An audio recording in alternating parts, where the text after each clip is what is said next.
우리 김자님 기도 말씀처럼 말씀을 들을 때 영의 세계에 대해서 더 밝게 깨닫고 육신의 그 눈으로 또는 그 육신의 마음으로 보고 느끼고 만질 수 있는 이런 세상과 하나님의 나라와 무슨 차이가 있는지 이런 것들을 잘 깨달아가면서 말씀을 들을 수 있도록 또 1.1핵이라도 오류가 없고 하나님의 원한 뜻을 처음부터 끝까지 다 계시로 기록해 놓은 하나님의 말씀을 우리가 세밀한 음성으로 분명하게 잘 들어서 각자의 심령과 마음에 체계적으로 잘 세워서 이 믿음의 터 위에 우리 자신들이 주님의 집으로 잘 건축되는 축복을 다 받도록 오늘 집회에 주장하시고 축복하시기를 주의 이름으로 기도합니다.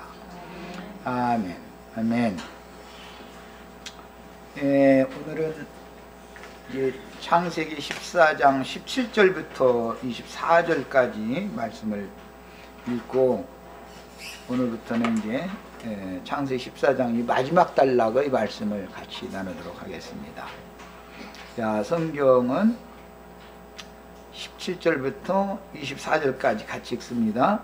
아브라함이 그둘라오멜과 그와 함께한 왕들을 초부수고 돌아올 때에 소돔 왕이 사회 골짜기 곧 왕의 골짜기로 나와 그를 영접하였고 살렘 왕 멜기세덱이 떡과 포도주를 가지고 나왔으니 그는 지극히 높으신 하나님의 제사장이었더라. 그가 아브라함에게 축복하여 이르되 천지의 주제시오 지극히 높으신 하나님이여 아브라함에게 복을 주옵소서.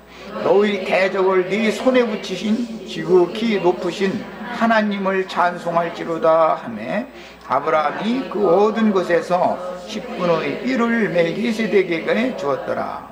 소돔 왕이 아브라함에게 이르되 사람은 내게 보내고 물품은 네가 가지라. 아브라함이 소돔 왕에게 이르되 천지의 주제이시오 지극히 높으신 하나님 여호와께 내가 손을 들어 맹세하노니 네 말이 내가 아브라함으로 치부하게 하였다 할까 하여 내게 속한 것은 실 오락이라도 들매끈 한 가닥도 내가 가지지 아니하리라. 오직 젊은이들이 먹은 것과 나와 동행한 아넬과 에스골과 마므레의 분깃을 제할지니 그들이 그 분깃을 가질지니라. 아멘.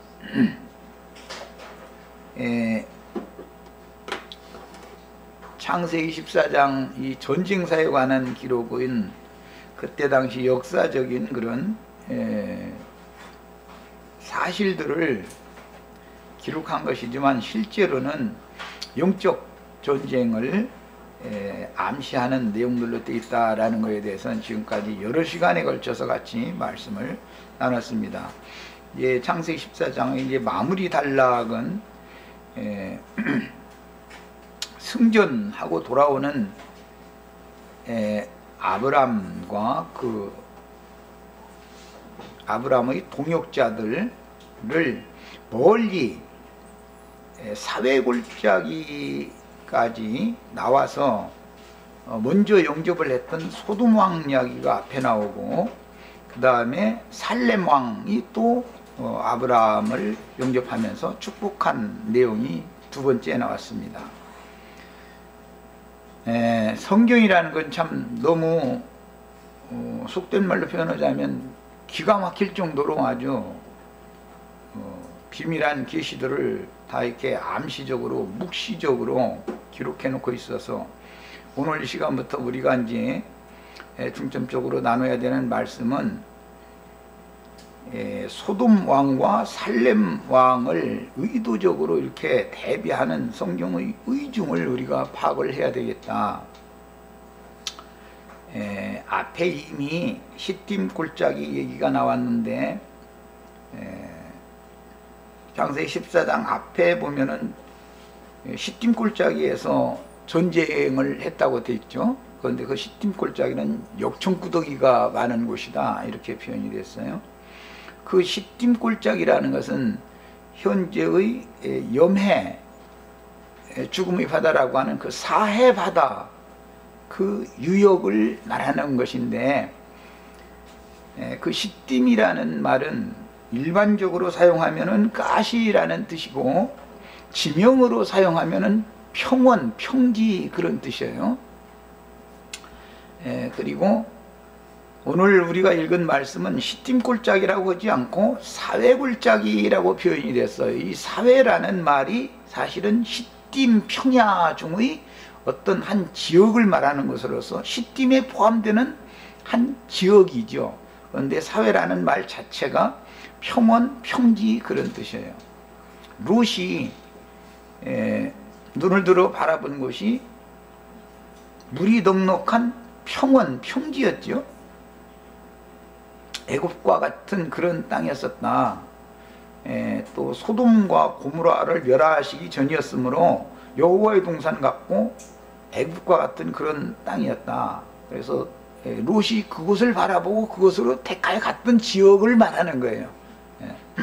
그러니까 이제 여기 이 암시적으로 그 지역이 평지라고 하는 것을 잘 염두에 두셔야 돼요.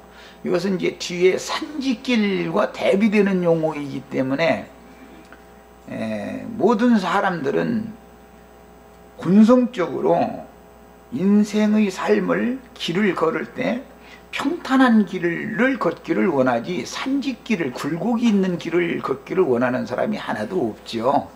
그런데 이런 모든 말씀들이 여기 이제 암시가 되어 있고, 산지의 골짜기와 신명기 8장에 보면 산지 골짜기에 그 맑은 물이 흐르는 그 생수가 흐르는 것이 그 적과 꿀이 흐르는 가나안 땅 말할 때는 산지 골짜기 얘기를 하고 있잖아요. 그런데 여기서는 평지인 시딤 골짜기라고, 시딤이라고 하는 넓은 영역 중에 사회라고 하는 유역의 골짜기를 지금 말하고 있어요. 그 시딤이라고 하는 전 유역, 넓은 유역은 유황 개천이라고 그래서 역청구더기가 많은 곳이다 그랬어요. 역청구더기라는 곳에 한번 빠지면 못 나오죠. 나오려고 막 힘을 쓰면 점점 더 이렇게 들어가는 것이잖아요. 그런데 산지에 골이 생기면 산골이라고 그래가지고 거기에는 반드시 생수가 흘러내려오게 돼 있어요. 그런데 평지에 갑작스럽게 깊은 골이 생기면 지하세계를 염두에 두는 말이다 이 말이에요. 이것은 지금 이제 암시적인 표현들인 거예요. 그 지역을 주장하고 다스리는 왕은 소돔왕이란 말이에요. 그 다음에 살렘왕이라는 건 예루살렘 왕을 상징하는 것이니까, 천국은 예루살렘 위에 있는 예루살렘, 시온산 위에 세운 거룩한 성 새 예루살렘은 천국을 대표하는 것이죠. 유황개천이 꺼지지 않는 유황개천이 많은 시딤 골짜기의 그 사회 골짜기라고 하는 것은 왕곡이다 그러는데, 이것은 소돔 왕의 골짜기다 이 말이에요. 그 소돔 왕은 지옥 세계, 지하 세계를 주장하는 왕이다 이 말이에요. 천국의 왕은 살렘 왕이고 지옥의 왕은 소돔 왕으로 대표된다. 그래서 지금부터 이제 나누고자 하는 말씀을, 이 중심을, 성경이 말하고자 하는 이 중심을 잘 깨달아야 돼요.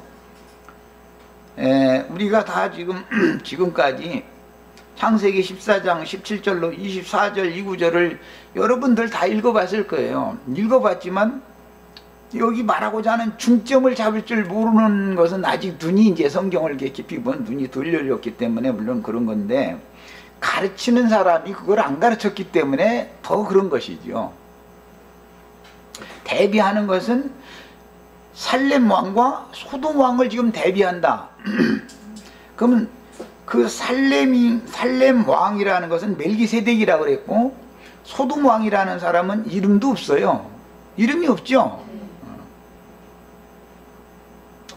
그런데 이 소돔 왕의 다스리는 영역은 시딤이라고 하는 넓은 유역 중에 사회라고 하는 골짜기까지도 소돔 왕이 다스리는 영역이었다 이 말이야. 그런데 이 사회골짜기라고 하는 것은 예루살렘 남동쪽으로 멀지 않은 근접한 거리예요. 그러니까 살렘 왕이 사회골짜기까지, 소돔 왕이 저 아래 사해바다 중심에 있었던 데가 소돔성인데, 그 소돔의 왕이 저 상류 쪽에 있는 예루살렘 근교의 사회골짜기까지, 먼 데까지 이렇게 마중을 나가서 아브라함을 영접해 줬다. 그 말은 옛날에 이제 우리나라의 그 역사적인 걸 보면은 영빈관이라고 하는 것이 있었어요. 그것은 뭐냐면은 중국에서 중국 황제의 사자가 오면은 그냥 가만히 앉아서 그 사람을 맞이하면은 괘씸죄로 박해를 당하는 거예요. 그러니까 저기 신의주 쪽에 영빈관이라고 하나 아주 큰 이걸 지어놔요. 지어놓고 나서 이제 거기는 뭐 좀 뭐한 소리지만 기생집이죠. 뭐 영빈관이랑 다른 게 아니라 기생집이죠. 그래가지고 이제 국가에서 월급 주는 기생들이죠. 그런 거 보고 이제 관기라고 그래요. 관기. 관청에서 의도적으로 국가를 위해서 봉사하게 하는 이제 기생이에요. 그런데 이제 아주 멋진 이제 인류 기생들을 이제 그곳에 이제 거류하게 체류하게 하는 거예요. 그래가면서 그 영빈관을 거쳐서 먼저 정부의 고관이 뭐 왕 대신해서 가니까 최소한도로 삼정승 중에 누군가는 나가야 되는 것이죠. 뭐 판서가 나갔다 그랬다가는 이제 괘씸죄 걸려버리는 거예요. 그래서 이제 삼정승 중에 뭐 영의정은 너무 바쁘니까 못 갈지라도 좌의정이나 우의정 정도는 나가서 영접을 해줘야 예의에 맞는 거였던 거예요. 이런 것을 잘 생각하시면 돼요. 하늘 소리지만 내가 가끔 그 얘기하는데, 예배당에 손님 나오면은 아주 문 앞에까지 나와서 영접해 주죠. 또 돌아갈 때도 자동차 문 앞에까지 또 와서 이렇게 고개 숙여서 인사해 주죠. 그런 걸 잘 생각해 보면 그런 걸 상징하는 거다 이 말이에요. 이 소돔왕이라는 사람은 그런 데는 아주 능숙한 사람이에요. 근데 나는 우리 지체들 올라면 오고 가려면 가고 이런 식이니까 손님이 안 모이는 거예요. 그게 소돔왕처럼 묻으니까.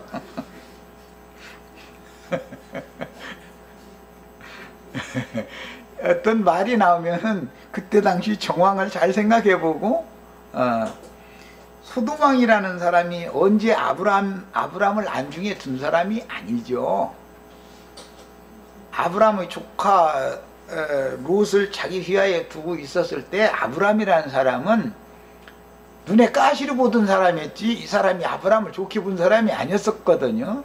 그런데 아브라함이 가서 자기는 패전을 했던 그 승전국 그 원수들을 다 이기고 빼앗겼던 소돔성에서 사로잡아간 모든 것들을 되찾아가지고 오는 아브라함을 영접하는데 가만히 앉아서 영접해서는 얘기가 아니다 싶어가지고 지금 먼 데까지 영접으로 나간 거예요. 말하자면 예루살렘 근교까지 간 거죠. 그런데 소돔왕이 먼저 영접을 하고 그 다음에 살렘왕도 나와서 영접을 했어요. 예, 두 사람한테 영접을 받는 거예요. 우리들도 두 사람이 영접하면 누구 편 들을지는 이제 자매님들이 몫인 거예요. 형제님들이 몫이고, 이것은 살렘왕 편에 들으려면은 육신에 속한 사람일 것이고, 뭐 말할 것도 없는 거예요. 이제 이거 소돔왕, 소돔왕과 연합이 되면은 육신에 속한 사람이라는 뜻일 것이고, 그 사람은 지옥에서 아직 건짐을 못 받은 사람이죠. 그 정신세계가. 살렘왕과 한편이 되면은 지옥세계와는 완전히 결별되어진 하늘에 속한 영에 속한 사람이다라는 뜻인 거예요. 그럼 이제 이런 성경을 읽을 때 해석을 여기까지 할 줄 알아야 돼요. 이제 그런 구절이 있느냐고 또 이렇게 말하면 난 이것도 다 찾아낼 거예요. 이것도 다 성경에서 다 뒤져낼 거예요. 나는 절대 없는 소리는 안 해. 이것은 모두 반드시 우리가 신앙생활을 하다 보면 두 왕이 서로가 영접해서 자기 편에 데려가려고 그래요. 그런데 미가엘이 데려가는 사람이 돼야지 마귀가 데려가는 사람이 되면 안 되는 거죠. 마귀에게 이끌려가면 유황계천으로 빠져 들어가는 것이고, 미가엘에게 이끌려가면 천국에 이제 데려감을 받는 거예요. 어차피 서로가 왕끼리 나와서 영접을 하는 얘기니까, 이것은 이제 여기까지 생각을 하셔야 되는 거예요. 오늘부터 나가는 말씀은 이제 우선은 첫 시간이니까 문자적으로 그때 당시 정황과 지리적인 배경과 이런 걸 우선 살펴봅니다.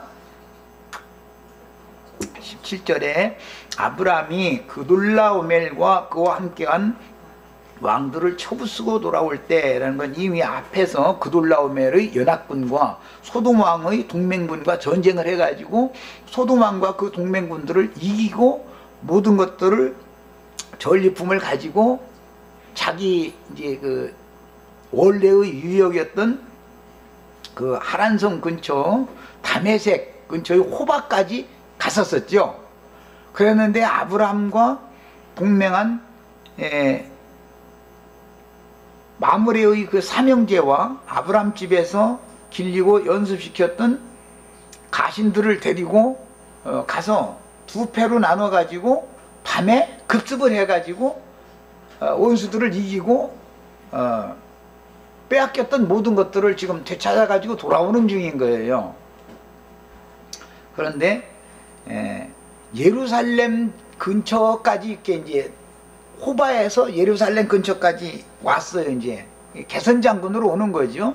오는데 소돔 왕은 우리나라 이제 서울이 예루살렘이라면은 저쪽 안양이나 이제 이 정도 남서쪽 안양 정도가 제일 좋겠네. 안양 아니면 뭐 인천 오면 너무 서쪽인 것 같고 안양 쪽이 제일 좋은 것 같아. 그쪽 지역이 그게 사회골짜기라고 한 지역인데 그 지역까지도 전체가 다 소돔 왕이 다스리는 유역이었단 말이야. 그러니까 이제 거기까지 마중을 나온 거예요. 사회골짜기까지. 상황이 이제 이렇게 됐어요. 그래서 돌아올 때 소돔 왕이 사회골짜기 곧 왕의 골짜기로 나와 그를 영접하였다. 사회라는 말은 시딤이라고 하는 유황계천이 많은 넓은 영역 중에 사회라고 하는 것은 똑같은 평원이다가 갑자기 골이 깊이 나 있는 골짜기가 생긴 거예요. 평지에 갑자기 골짜기가 있는 그 유역이 사회 골짜기라고 그래요. 그 골짜기를 누가 다스리냐면은 소돔왕이 다스리기 때문에 왕의 골짜기다 이랬던 거예요. 그러니까 이제 그때는 소돔왕에게 밉보이면은 사형을 시키려면 사회 골짜기로 끌고 가서 그 깊은 절벽이니까 평평한 지역에 갑자기 깊은 절벽이 나 있는 거예요. 거기서 밀쳐버리면 도저히 못 나오는 거죠. 그게 이제 그때 당시 소돔왕은 그런 방식으로 다스렸다 이거예요. 자기 비웃틀리면은 사람 잡아다가 이제 사형을 시킬 때 그 왕의 골짜기라고 하는 곳에서 떨어뜨려 가지고 우리나라는 그런 지형이 없기 때문에 잘 이해가 안 되는데 이 중근동 지역에는 평평한 지역이었는데 갑자기 어느 곳에 깊은 이렇게 고립해 있는 한번 거기 들어가면 못 나오는 거예요. 절대로 나올 수 없어요. 이렇게 되어 있는 깊은 골짜기가 있어요. 그 골짜기를 일러서 사회 골짜기다 그러고 그 사회 골짜기를 일러서 또 왕의 골짜기다 그래요.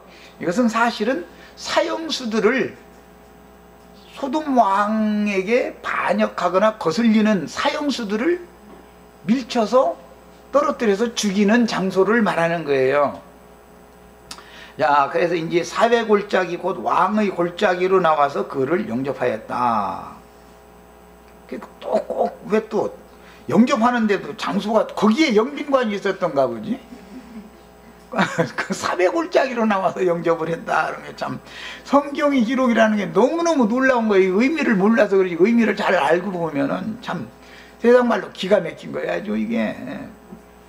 그런데 그게 예루살렘의 근교 지역이었기 때문에 그 지역은 나중에 이제 신약 성경에서는 예수님이 헬라어로 그게 이제 게헨나라고 그래서 게이 흰놈, 흰놈의 아들이 골짜기다 그래요. 이 사회 골짜기를 예루살렘의 모든 쓰레기 처리장이 거기에 있어요. 서울의 쓰레기 처리장이 인천 매립지에 있죠. 이런 것과 같은 뜻인 거예요. 그곳에는 계속 쓰레기를 태우니까 불이 꺼지질 않는 거예요. 그리고 뭐 음식물 쓰레기 뭐 이런 것이 같이 나와 있으니까 구더기가 바글바글 해가지고 구더기도 죽지도 않아. 불은 계속 타고 있고 이제 이런 거예요. 그래서 그것을 예수님이 설명할 때는 지옥불이다 이렇게 이제 신약에 와서 이걸 지옥이라고 그랬어요. 원래 지옥이라는 용어는 그 게이라는 뜻으로서 헬라어로는 히브리어로는 가이라고 하는 단어를 사용하는데 이것은 깊은 골짜기다 그런 뜻인 거예요. 오늘 사회 골짜기 할 때 이것이 사회라는 골짜기 게이란 말이에요. 거기가. 자, 그런데 그게 그 사회 골짜기가 왕의 골짜기라고도 했다 이거예요.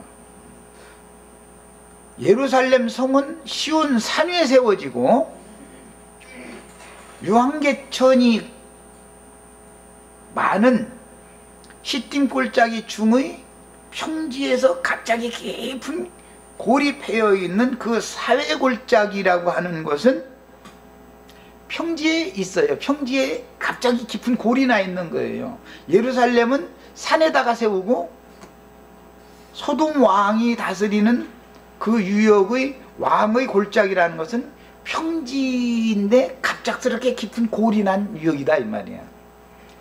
야, 이제 이런 지리적인 배경도 성경을 알려면은 역사적인 사실, 지리적인 배경 이런 것을 기본적으로 알아야만 그 다음에 이제 영적 해석이 가능한 거예요. 이런 거 기본적인 성경의 지식이 없어가면서 영위한다 해가지고 막 이 말 저 말 갖다가 막 그냥 때려맞추면 큰일 난단 말이야. 근거를 가지고서 이제 성경을 해석을 해야 맞는 거죠. 살렘 왕 멜기세덱도 나왔는데 소돔 왕은 입만 가지고 나왔고 뭐 세상 나라에서는 뭐 기생 데리고 나오지만 이제 소돔 왕은 기생 데리고 나왔다고는 하지 않는데 그러나 어쨌든 소돔 왕은 영접하러 나왔지만 아브라함에게 뭘 줄 것을 가지고 나온 건 아니고 입만 가지고 나온 거예요. 저 밑에 보면은 사람은 나한테 돌리고 물품이랑 너 가져라 입만 가지고 나온 거죠. 그 사람은. 그런데 멜기세덱은 빈손으로 온 게 아니라 떡과 포도주를 가지고 영접을 하러 나왔어요. 그러니까 이런 어떤 한 단어 한 문장들이라는 게 어마어마한 성경의 구속사에서는 비밀들을 다 여기에 포함하고 있는 말들이라는 걸 우리는 다 성경 가르침을 많이 받아서 벌써 감이 다 오죠. 지금 뭔 말을 하는지. 그런데 그 멜기세덱은 지극히 높은 하나님의 제사장이었어요. 멜기세덱은 옛날에는 왕은 자기 부족의 제사장을 반드시 겸하는 거예요. 상고시대 이 족장시대에는 그 부족의 족장이 곧 그 부족의 제사장이에요. 그 부족이 섬기는 신을 섬기는 제사장인 거예요. 그러니까 당연히 소돔 왕도 소돔 왕이 섬기는 바알신의 제사장이겠죠. 당연히. 그런데 소돔 왕은 제사장이다 이런 말도 없고 그냥 그 소돔 왕이라는 사람은 이름도 없어. 뭐 지옥의 임금을 뭐 이름 붙여 싹 걸 것 없어. 그냥 뭐 이름이나 있어 그게. 그것은 그러니까 이제 이 비유주다 대조되는 말이죠. 멜기세덱은 살렘의 왕이고 아브라함을 영접하러 나올 때 떡과 포도주를 가지고 나와서 영접을 했으며 그는 지극히 높으신 하나님의 제사장이었고 소돔 왕도 제사장이지만 참 하나님의 제사장이 아닌 제사장이었던 것이죠. 이런 것들은 기록이 되어 있지 않을지라도 고대 사회 그 역사적인 배경은 족장시대 시족사회에 의해서는 통치권자가 바로 자기 부족을 책임지는 제사장도 겸해서 했던 거예요. 옛날에 왕이 나라에 큰 일 있으면 왕이 제사를 하지요. 높은 제단 쌓아놓고 나서 그런 것을 보면은 다 할 수 있는 일이에요. 야, 그러니까 소돔 왕이 제사를 하면은 자기의 신께 제사를 할 것이고, 멜기세덱이 제사를, 살렘 왕이 제사를 하면 예루살렘의 하나님께 제사를 하겠죠. 자, 그가 이제 이것은 멜기세덱이 19절에 아브라함에게 축복하여 이르되, 소돔도 저주를 내게, 소돔 왕이 저주를 내가면서 영접했겠어요? 축복해 가면서 영접했겠어요? 분명히 축복해 가면서 영접해야지 저주해 가면서 영접은 안 했을 거예요. 소시라고 얼마 수고가 많았냐고 해가면서 뭐 아부하는 말을 했지 저주하는 말로 절대 영접은 안 했어요. 그런데 소돔 왕의 축복이 저주 중의 저주가 된다. 이것은 여기에서는 그렇게 기록이 안 돼 있어도 뒤에 이제 민수기에 가보면은 발람이 축복을 하면 그것이 저주가 되죠. 뭐든지 어떤 근거가 있기 때문에 뒤에 말씀이 누구의 축복을 받으면은 정말로 참 축복을 받는 것이지만 누구의 축복을 받으면 그것이 축복이 변하여 저주가 되고, 누구는 축복을 할 때 육신적으로는 저주의 말을 하지요. 살렘 왕은 아브라함을 축복할 때 육신이 복받으라고 했을 것 같아요? 영이 복받으라고 했을 것 같아요? 육신은 저주를 받아야 되지만 영은 축복을 받으라는 말로 축복을 당연히 했겠죠. 소돔 왕은 육신은 복을 받지만 그 영혼은 저주를 받게 하는 축복을 했겠죠. 이런 것들이 글자로 여기에 써있지 않다고 해가지고 이런 성경 해석을 할 줄 모르면 그건 영적인 사람이 아니다 이거예요.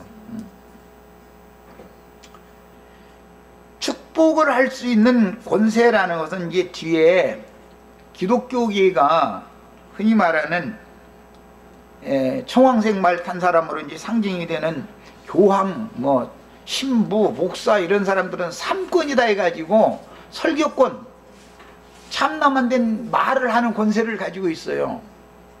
그 다음에 안수권이 있어요. 안수권. 누구를 자기 후계자로 세우는 권세가 있어요. 이제 율법에 따라서 이렇게 선지학교 졸업시키고 나서 이렇게 안수를 해주지. 그런 권세가 있어요. 그 다음에는 축도를 해주는 권세가 있어요. 이 세 권세를 삼권이다 그래요. 여기에 지금 왕이 아브라함을 영접해 가면서 축복을 했다 이 말은 삼권을 행사하는 걸 말하는 거예요. 이제 이런 것에 근거해서 이스라엘의 제사장은 율법에 의하면 하나님의 말씀을 받아가지고 하나님의 율법을 가르치는 설교권이 있죠. 제사장은 반드시 설교를 하는 권세가 있는 거예요. 하나님의 말씀을 풀어서 가르치는 권세가 있어요. 첫 번째는. 그 다음에는 선배 제사장은 후배 제사장을 위임식, 안수를 하는 권세가 있어요.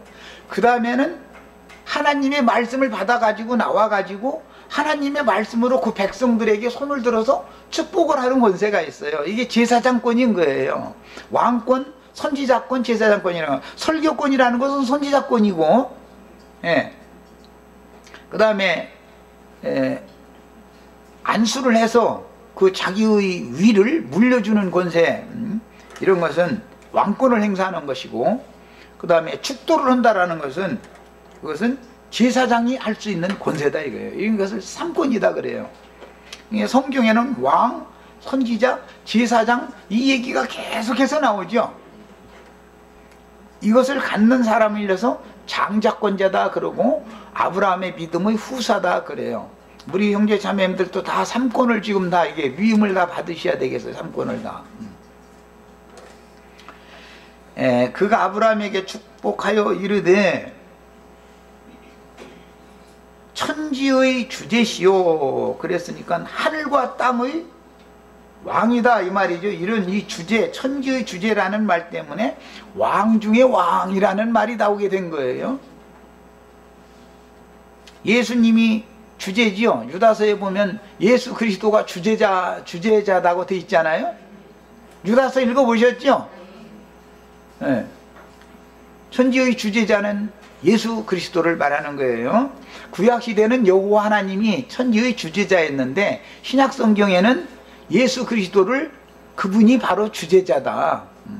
이렇게 표현이 됐어요. 기왕 유다서 남겼으면 그 구절 빨리 찾아 읽으세요. 그냥 넘어가면은 또 지금 멜기세덱이 천지의 주제자의 이름으로 축복 기도를 했는데, 축사를 했는데, 그 천지의 주제자가 구약 성경에는 여호와 하나님이었고 신약 시대에는 누구였다고요? 예수 그리스도예요. 그 구절이 이제 어디가 있어요? 4절에 나와요. 자, 읽습니다. 이는 가만히 들어온 사람 여치 있음이라 그들은 옛적부터 이 판결을 받기로 미리 기록된 자니 경건하지 아니하여 우리 하나님의 은혜를 도리어 방탕한 것으로 바꾸고 홀로 하나이신 주제 곧 우리 주 예수 그리스도를 부인하는 자니라 그랬어요. 구약시대에는 여호와 하나님이 천지의 주제였어요. 그러나 그 실상 이루어진 사실을 말하는 신약 성경에는 천지의 주제는 예수 그리스도다 이렇게 확정을 하고 있어요. 자, 그래서 지극히 높으신 하나님의 제사장인 멜기세덱이 아브라함에게 축복을 할 때 천지의 주제 그분의 이름으로 축복을 하는 거예요. 그러니까 누구 이름으로 축복한 거예요? 예수 그리스도 이름으로 축복한 것에 대한 모형, 그림자인 것이지요. 지극히 높으신 하나님은 뭐 말할 것도 없이 천지의 주제지요. 가장 높으신 분, 천지의 주제자이신 하나님이시지만 사람으로 왔을 때는 종의 형체를 입어서 죽기까지 하나님의 말씀께 순종했을 때 하나님은 죽은 자들 가운데에서 부활시켜서 무궁한 생명의 능력으로 다시 살리셔서 모든 이름 위에 가장 뛰어난 이름이다 그래요. 가장 높은 이름을 주셨다 이거예요. 그 예수 그리스도, 부활하신 예수 그리스도는 지극히 높으신 하나님이죠. 예. 이런 것도 성경에 안 써 있는데 이렇게 해석하냐 하면 나는 성경 구절 지금 뭐 사실은 다 인용을 했어요.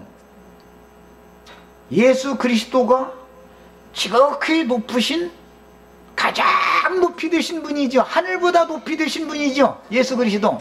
그런 구절이 다 있죠. 성경에. 난 다 찾아낼 수 있어요. 예. 그러니까 모든 이름 위에 뛰어난 이름이 되시고 하늘보다도 높이 되신 그 예수 그리스도 그 하나님께 그분의 이름으로 아브라함에게 복을 주세요라고 축복을 해준 거예요.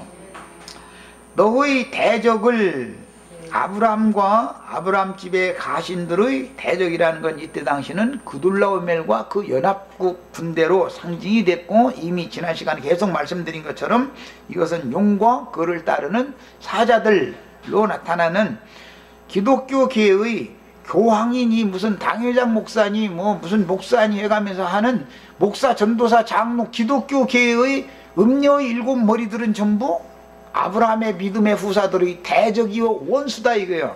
이것은 창세기 3장에서부터 비롯되는 말로서 원수라는 것은 뱀은 여자와 대대로 원수이고 뱀의 후손과 여자의 후손은 대대로 원수 관계지요. 그러니까 기독교계의 유명하다 하는 자들은 전부 아브라함과 그를 따르는 가신들의 원수다라는 말을 내가 해석을 이렇게 할 때 나도 다 무슨 근거를 가지고 해석하는 거예요. 아무 근거도 없이 이런 들이 오면 그야말로 목 달아나는 것이죠. 어차피 빈 바친 사람이 때까지는 목 달아나는 건 원이지만 이렇게 성경을 해석하면 당연히 그들이 가만히 안 있죠. 뱀도 안 건드리면 가만히 있어요. 그런데 자기 죽을 감사니까 고개를 이렇게 들고서 이렇게 흔들어서 자꾸 이주를 하는 거지. 그런데 이렇게 들고 흔들 때 그 예리한 칼보 무기 딱 갖고 있다가서 나한테 딱 공격하려고 할 때 가까이 딱 건져보면 이게 시간 뭐 공간 딱 맞춰가지고 딱 쳐버려야 되는 거거든 아주. 그런데 뱀은 몽둥이 찜질해가지고 몸뚱아리 한 대 딱 때리면은 벌써 고개를 들었다가 몸 아프니까 거기로 고개를 이렇게 쓰게 난 그거 해봐서 알아죠. 뱀은 특징이 그래요. 그냥 눈에 띄면 몽둥이 찜을 딱 해버려. 몽둥이를 딱 찜하면은 저 얻어맞은 자리 아프니까 그 뱀은 고개를 막 거기를 그냥 가서 막 그냥 해가지고서 그거 핥어 쌓고 이러고 앉았거든. 저 아프다고 지금. 나 그거 해봐서 다 알아. 그게 이제 뱀의 특성이에요. 그러니까 뱀은 딴 거 없어 그냥 뭉둥이를 그냥 후에 치는 거 치고 고개 이렇게 빳빳이 해들고 댐비면 낫이나 뭐 가지고 있으면 그냥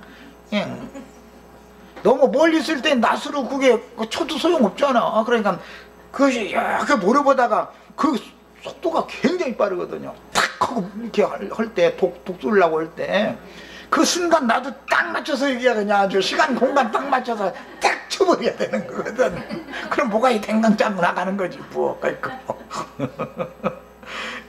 세상사에 이런 것도 경험이 필요해. 그래서 영적 전쟁을 하려면 이상한 뭐 똥까지 가게 됐는데, 그 다음에 너희 대적을 네 손에 붙이신 지극히 높으신 하나님을 찬송할지로다 하며 아브라함이 그 얻은 것에서 10분의 1을 멜기세덱에게 주었더라. 이제 여기서부터 지성물을 하나님께 헌물로 드리는 요제 제물과 거제 제물은 11조 제물로 드리도록 율법이 이제 정해지게 되었죠. 이제 최후로 구약 성경에서 최후로는 느헤미야서에 이제 이 11조 문제가 이제 완성되는데 보면은 바벨론의 포로로 사로잡혀 갔던 하나님의 백성들 중에 소수가 다시 나팔 부는 자들을 통해서 되찾아오죠. 본토로 다시 돌아오게 되죠. 그러면 다 돌아와 가지고 다 예루살렘에 거하는 게 아니라 10분 1만 제비를 뽑아서 10분 1에 당첨된 사람들만 예루살렘에 거하고 나머지는 다른 어떤 땅에 거하는 거예요. 그게 성 밖에 거하는 자들이 9이고 성 안에 거할 수 있는 권세를 가진 자는 10분 1에 해당이 돼야 되는 거예요. 그래서 나는 우리 형제 자매님들 보고 예루살렘 거룩한 성 새 예루살렘에 들어갈 권세를 얻는 자 10분 1이 다 되셔라. 난 자꾸 그 얘기하는 거예요. 뭐 사로잡혔다가 돌아온 것이 다가 아니야.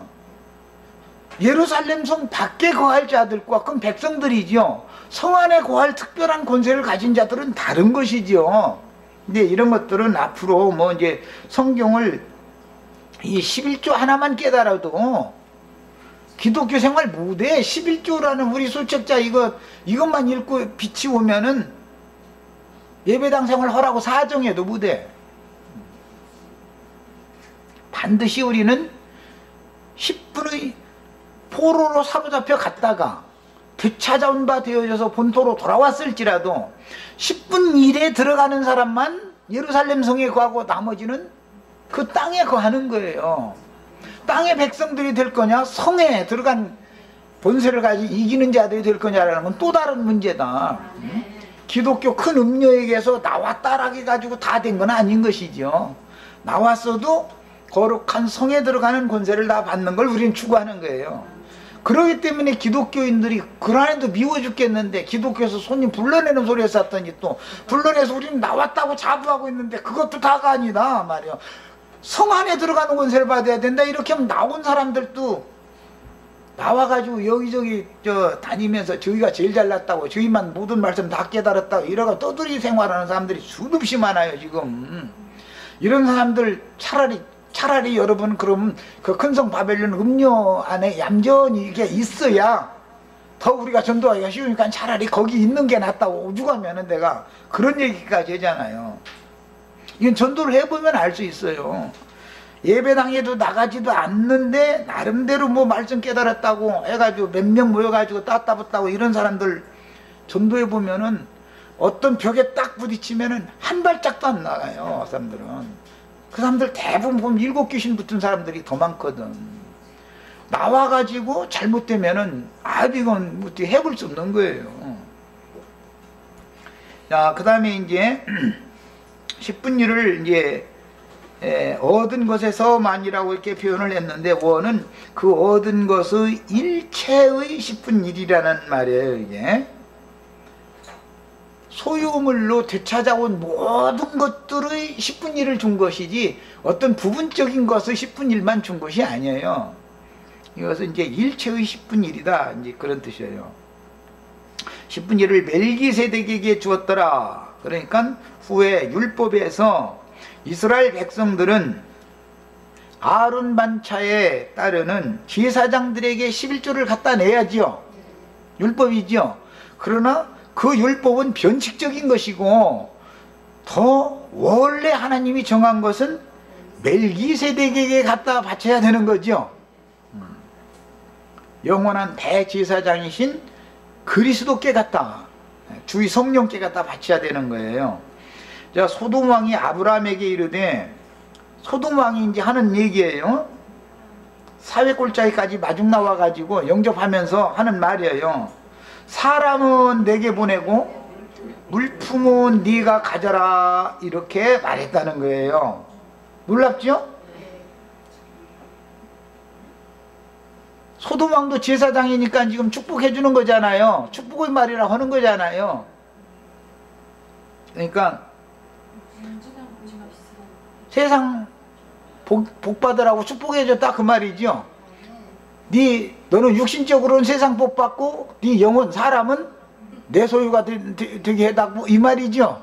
그럼 지옥의 왕인데 영혼은 지옥 가고 육신적으로는 복 받아라 이렇게 축복했다 이 말이에요. 야, 이런 것도 그런 구절이 있냐고. 이 구절이 그 구절이지 뭐야. 뭐 말할 것도 없이.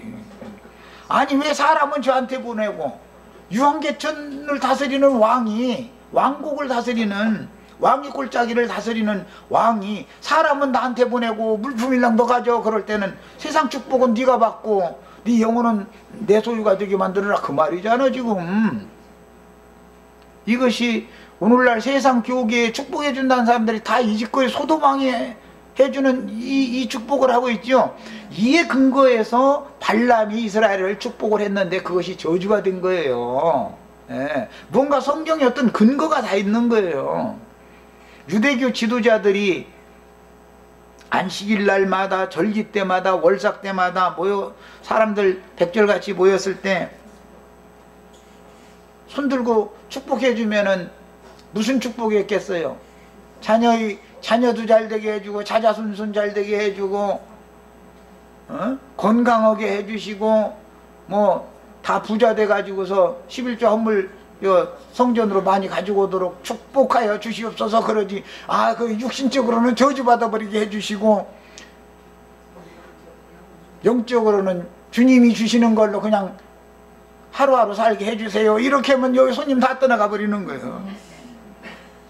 다 믿음으로 살게 해주세요. 주님께서 그 영혼을 책임지신 것처럼 그 영혼이 잘 돼 있으면 그의 모든 범사에도 다 잘 되게 해주세요. 이렇게 축복하면은 다 떠나가 버려. 예.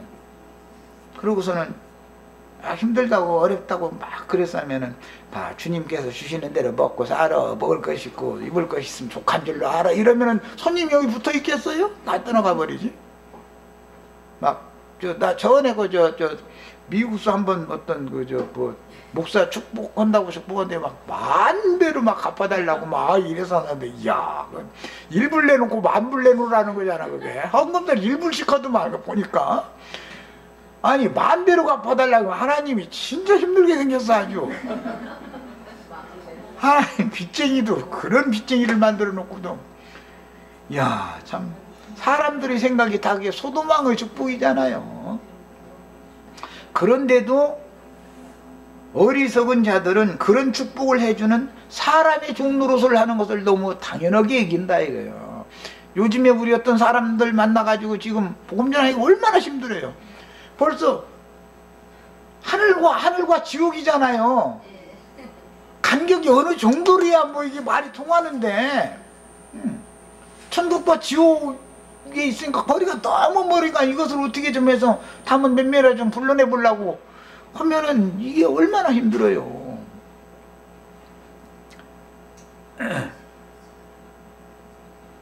육신의 일이라는 것은, 육신은 이미 소돔왕의 휘하에 주도록 너는 흙이니 티끌에서 왔으니 티끌로 돌아가라, 흙으로 돌아가라 하셨기 때문에 육신이라는 것은 세상 없어도 소망을 가지시면 안 되는 거예요. 절대로.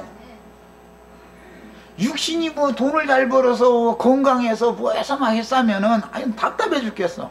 육신이 건강하고 돈이 많으면은 하나님이 밉다 하는 짓을 하면 했지 하나님이 이쁘다 하는 짓만 하는 사람 난 보지를 못했어. 나도 시험에 걸리면 나도 육신이 건강하고 돈이 남으면 그 시간 남으면 뭔지 듣지 나를 못 믿어. 나도 못 믿는데 남을 어떻게 믿어. 똑같은 일이지. 우선은 이 시간은 뭐 여기까지 하고 다음 시간에 이제 영적인 의미를 살펴보도록 하겠습니다. 잠깐 쉬었다가 이어서.